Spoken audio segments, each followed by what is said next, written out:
কোনো অ্যাক্টিংও পারস না তুই। দিদি এত অ্যাবনর্মাল ভাবে কে কাশি দেয় কত? দে আমারও চকলেট দে। আমি দেয়া খুঁজছি নাকি তা যে তোর চকলেট দিও না লাগবো দাঁড়ান দে। দেখ কইছি আমি সবসময় তোরে দিয়া খাই। বনো এমন ফাটার মতো চিল্লাইছে কেন? শিউর কাজ্জা লাগছে, এক্ষুনি বুঝাইতেছে। বনু তোরে কতবার কইছি তোর ঘরের একটা কাজও করো লাগতো না, দিদি আসছি না? দিদি কত করবি তুই? তুই যা, আমি দেখো চাইতাছি।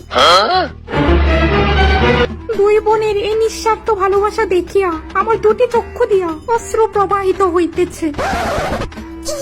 যাস না দিদি, আমি করুম নে, তুই বিশ্রাম কর গিয়া। আচ্ছা ঠিক আছে, কর তুইলে। মন দেখো তাই আমি